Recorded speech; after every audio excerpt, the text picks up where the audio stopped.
नमस्ते। आज हम बात करने वाले हैं भारतीय संविधान की बिल्कुल शुरुआती बुनियाद के बारे में। मतलब इसके पहले 10 आर्टिकल्स। यही वो नींव है जिस पर हमारा पूरा देश खड़ा है। तो चलिए सीधा पॉइंट पर आते हैं। देखिए, संविधान कोई बोरिंग कानूनी किताब नहीं है। असल में ये एक बहुत ही बुनियादी सवाल का जवाब देता है। और वो सवाल है, आखिर ये इंडिया या भारत है क्या? तो किसी भी देश की कहानी शुरू कहाँ से होती है? जाहिर है उसकी जमीन से। तो हमारा संविधान भारत के ज्योग्राफिकल एरिया को, मतलब इसके नक्शे को कैसे डिफाइन करता है, इसका जवाब छिपा है आर्टिकल्स 1 से लेकर 4 में। तो आर्टिकल 1 ये आते ही दो बातें बिल्कुल क्रिस्टल क्लियर कर देता है। पहली, देश के दो ऑफिशियल नाम हैं, इंडिया और भारत।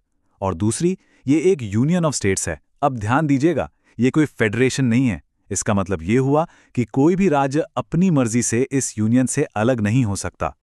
और पता है, ये जो फ्रेज है यूनियन ऑफ स्टेट्स, इसका मतलब बहुत गहरा है। सिंपल शब्दों में कहें तो सारे राज्य और यूनियन टेरिटरीज मिलकर एक सिंगल यूनिफाइड देश बनाते हैं। ये एक ऐसा यूनियन है जिसे तोड़ा नहीं जा सकता, इनडिस्ट्रक्टिबल। अब यहां एक बहुत दिलचस्प बात आती है। आर्टिकल 2 और 3 ये पार्लियामेंट को एक बहुत बड़ी, मतलब जबरदस्त पावर देते हैं। और वो पावर है देश के अंदरूनी नक्शे को बदलने की।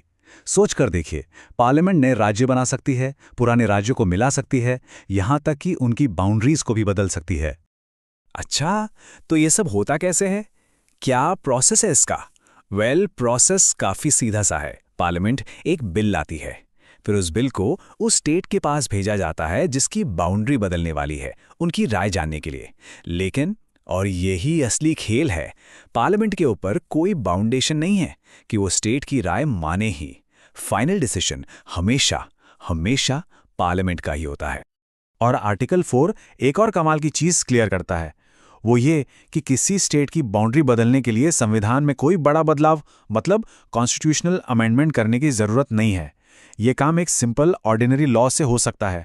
मतलब इसे एक एडमिनिस्ट्रेटिव चेंज की तरह देखा जाता है, ना कि संविधान के बेसिक स्ट्रक्चर में कोई छेड़छाड़।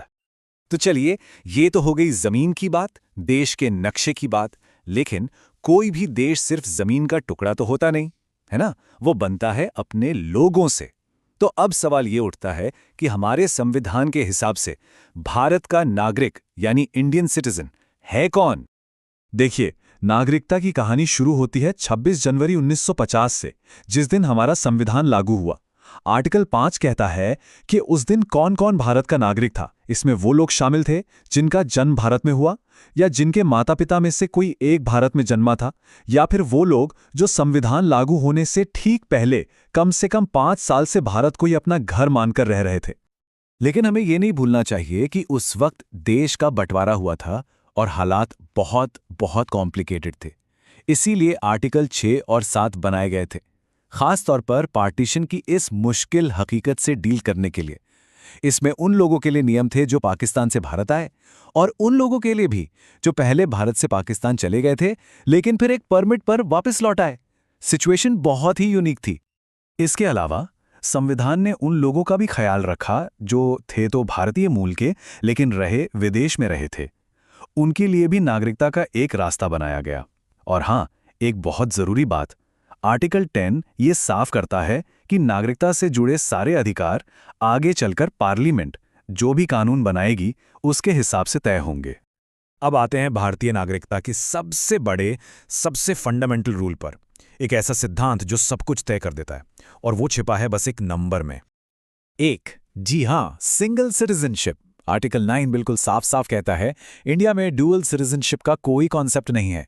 अगर कोई भी व्यक्ति अपनी मर्जी से किसी और देश की नागरिकता ले लेता है तो उसकी भारतीय नागरिकता उसी पल खत्म हो जाती है। बस इतना सिंपल, एक इंसान एक नागरिकता।